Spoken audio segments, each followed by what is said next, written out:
Hola queridos amigos, quedamos el viernes de que íbamos a responder un par de preguntas que quedaron en el tintero, así que les agradezco haber participado en la pequeña charla y voy a ver si puedo responder más o menos las preguntas que quedaron sueltas. Bien, la primera pregunta dice: ¿el vivir una experiencia ampliada de conciencia va de la mano con vivir un proceso curativo? Si vivir una experiencia de estado ampliado de conciencia siempre va de la mano con un proceso curativo, primero es una muy buena pregunta, ¿no? Yo diría que no siempre. Porque un proceso terapéutico en estados expandidos de conciencia es muy importante que esté hecho en un contexto adecuado. A esto hablamos de psicología transpersonal y particularmente en el modelo grofiano del set y el setting. ¿Qué significa esto? ¿No? Que no basta simplemente tomar un psicodélico o aplicar una tecnología de lo sagrado para abrir la psiquis. Porque si el contexto no es adecuado, esto puede traer a veces dificultades. Entonces, por ejemplo, todos sabemos que hay gente que lo ha pasado mal y que ha terminado peor de lo que estaba antes, a veces, por ejemplo, tomando circunstancias que no son adecuadas, como una fiesta. Tampoco quiero decir que eso no sea nunca adecuado, pero tienes más posibilidades de que haya más riesgo y menos beneficio cuando el set y el setting no es el ideal. Y para que sea ideal es muy importante, aparte de catalizar la psiquis, que haya una atención que está muy íntima, muy cercana al proceso y en un medio que sea realmente seguro. Entonces el set es la preparación interna, ¿no? ¿Por qué estoy tomando? ¿Con quién estoy tomando? ¿Qué es lo que estoy buscando? Y luego el setting, en qué condiciones ocurre esta toma, por ejemplo, si es en particular con psicodélicos. Entonces eso va a dirigir mucho qué tan beneficioso sea el estado amplio de conciencia. Entonces se requiere una introspección y una atención y una apertura a lo que sea que surja. Y cuando eso no está bien dado, es más fácil que haya menos potencial curativo o terapéutico en la experiencia. Gracias. La segunda pregunta dice: coincido en que muchas técnicas pasan por una comprensión y apropiación desde la propia experiencia. Ahora, gran parte de la formación psicológica se basa en una omnipotencia del yo, centrada en teorías del plano biográfico y desde estados ordinarios de conciencia. Entonces, ¿cómo avanzamos si para tener más perspectiva debo considerar nuevos contextos y actuar valorizando el conocer intuitivo? Creo que la pregunta que haces tiene mucho que ver con las debilidades del modelo académico de cómo se logra ser un psicólogo. Y desde la psicología transpersonal se entiende que básico para poder trabajar con un otro es partir por casa, porque en la medida que no trabajamos con nosotros es difícil entender cómo es un proceso real de transformación y todo lo que eso implica. Entonces, en la medida que uno se compromete con uno, eso implica hacerse psicoterapia, trabajar en estados ampliados de conciencia, tener una práctica, una disciplina espiritual o varias, donde uno puede ir siempre tratando de desarrollar un poquitito más el corazón, la mente, para ser más amoroso, estar un poquito más atento, más presente. Creo que eso es muy fundamental y particularmente para lo transpersonal, porque lo transpersonal, como bien dice la pregunta, si tú quieres entenderlo solamente a través de textos, de libros, siempre va a ser parcial, porque esto sería como leer el menú, pero estamos carentes de la experiencia directa, ¿no? De la espiritualidad, de qué significa ampliar tu identidad, entender mejor, recontextualizarte en tu comprensión del mundo. Y ese es un proceso que es abierto. Entonces, en un terapeuta transpersonal debería haber como un compromiso a largo plazo de trabajar con uno mismo y entender que el más herido en un principio es uno. Entonces, si es que tú entiendes eso de verdad, la magnitud de la propia ignorancia, ¿no? de lo herido que uno está, eso debería ser la benzina para hacer un viaje real, profundo de transformación. Y en ese viaje de transformación vas a ir encontrando técnicas, métodos, teorías. Y creo yo que en la medida que esas teorías te hagan sentido y te ayuden de verdad a transformarte, tanto más las puedes entregar de una forma legítima a un otro. Pero sin ese camino interno es muy difícil ayudar de verdad a alguien. Y eso es lo que se habla también como el sanador herido, ¿no? Al principio Quirón, la idea de que creo que lo mencioné en la charla también, que como dicen en el budismo, por ejemplo, que lo único que un maestro te puede mostrar es el camino, no te puede regalar el resultado. Entonces creo que mientras más uno se compromete con uno mismo en curarse, en sanarse, en tratar de crecer, de aprender, tanto mejor terapeuta se vuelve. Gracias. La tercera pregunta dice: para ser un terapeuta e identificar si se tiene el propósito o el don, por así decirlo, para acompañar con métodos pertinentes a otras personas que quieren encontrar el camino, ¿Se requiere ser psicólogo profesional? Es muy buena pregunta también. O sea, para hacer psicoterapia se requiere ser psicólogo usualmente, ¿no? Para trabajar con la psicología, porque sería como ser ingeniero o arquitecto o abogado que tiene una formación profesional específica.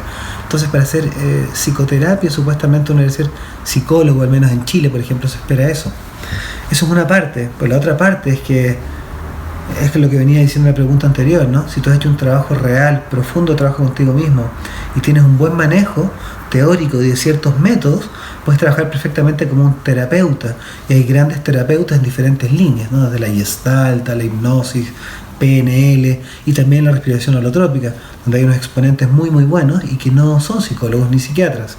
Y si lo llamamos esto en particular al trabajo de Grof, el trabajo en sí es tan completo dentro de psiquiatría y psicología que si tú lo aprendes en sí mismo, sabes todo lo que tú necesitas para poder trabajar de forma efectiva con estados holotrópicos de conciencia en psicoterapia.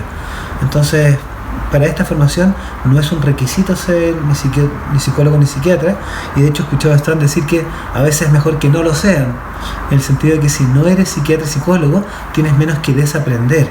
Me refiero a desaprender, por ejemplo, en realmente entender que la curación surge desde adentro de la persona y que no surge de la brillantez del terapeuta.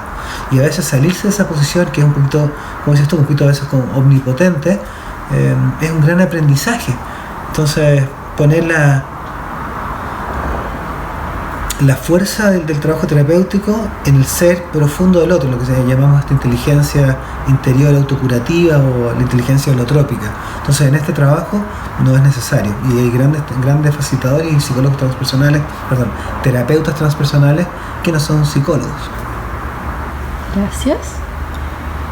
La siguiente pregunta dice: ¿la respiración holotrópica puede ayudar a personas a profundizar en sí mismos más allá del velo de los enteógenos? Es decir, si alguien que ha colocado completamente en manos de los psicodélicos para que puedan atravesar y reconocer que están aferrados a estos medios. Bueno, yo no creo que necesariamente los enteógenos tengan que ser un velo, para nada. Creo que al revés, que suelen desvelar cosas que están ahí guardadas. Bueno, me parece importante también considerar que hay muchas formas para poder abrir el mundo interior y tener una experiencia profunda, ¿no? Tener un contacto entre el consciente y el inconsciente, entre el ego y el self, ¿no? Entonces, los enteógenos son uno más, pero más que los enteógenos, o la respiración, o el ayuno, o trabajo en extremos de temperatura, por ejemplo, biofeedback, son los métodos, ¿no? Pero detrás del método lo que abren es este estado holotrópico. Y ese estado holotrópico es realmente muy sanador porque te permite potenciar el proceso de desarrollo psicoespiritual de una forma súper notable. Ahora, yo creo que solamente estados holotrópicos de conciencia no es suficiente tampoco, y lo mencioné creo que en la charla, ¿no? Que hay 3 pilares que menciona Ken Wilber, que es por un lado los estados holotrópicos, que sí son un tremendo motor, pero también cuando es necesario, en muchos casos es bueno hacer psicoterapia y poder atender de una forma más con atención más directa y con ayuda a ciertos aspectos donde nuestra propia historia vital está un poco encerrada, y eso puede ser de tremenda ayuda. Y además de eso hay bondades que te da la meditación regular, que es, como decía en la charla, como lavarse los dientes, ¿no? Mantiene la mente fresquita, mantiene el corazón más bien blandito y abierto, amoroso. Y la meditación siempre viene dentro de un marco más amplio, que es o el sufismo, o el yoga, o el Advaita Vedanta, o el budismo. Y cada uno de estos tiene, aparte de la técnica que es la meditación, muchas visiones importantes que te permiten manejar mejor lo que dices, lo que haces y lo que piensas, ¿no? Y eso tiene mucho que ver con la felicidad también. Entonces creo que mientras uno vea el proceso de crecimiento personal en términos más amplios y se apoye en más herramientas, tanto más fácil te va a hacer crecer y también ayudar a un otro. Gracias. Y la última pregunta dice: ¿qué dice la psicología transpersonal sobre el alma gemela? Me angustia mucho ese anhelo. Bueno, el alma gemela, en la psicología transpersonal yo diría que no se habla demasiado de eso. Tal vez te podría recomendar un libro de John Welwood que se llama Perfect Love, Imperfect Relations, ¿no? Amor perfecto, relaciones imperfectas, donde cubre bastante el tema de la pareja. Lo que sí te podría decir así como idea básica es que dos medias personas no hacen una completitud, sino que dos personas plenas, completas, y esto me refiero con camino interior, más o menos realizaditas hasta cierto punto, se unen y hacen una totalidad mucho más plena. Entonces creo que el problema es que mientras menos completos estemos con nosotros mismos, tanto más le ponemos a que venga un otro o algo a completarnos. Entonces cuando eso está de esa forma, sentimos como una ansiedad, una angustia, como una desesperación de encontrar esta media naranja. Pero creo que mientras más nos completamos internamente, muchas personas pueden ser una gran media naranja, si es que realmente existe la media naranja. Por otro lado, hay gente que hace caminos muy profundos de trabajo personal y que de hecho no tienen pareja. A veces la vida te invita a periodos muy largos a diferentes personas sin tener una pareja. Y creo que es posible también encontrar una completitud sin estar en pareja. Y ahora, si ya estás en una completitud interior y aparece un alguien que te quiere amar, que te quiere querer, eso es visto más como un bonus, ¿no? Como un extra, pero no estamos desde una carencia. Y creo que la psicología transpersonal en general se refiere mucho más a completarse uno como persona. Y eso se refiere a una completación que es personal, pero ocurre en un marco que es relacional, familiar, social, ecológico y finalmente cósmico, espiritual. Entonces esa completación de uno con la totalidad es muy central. Y luego si eso se complementa con un amor maravilloso, ¿no? Super. Gracias. Gracias.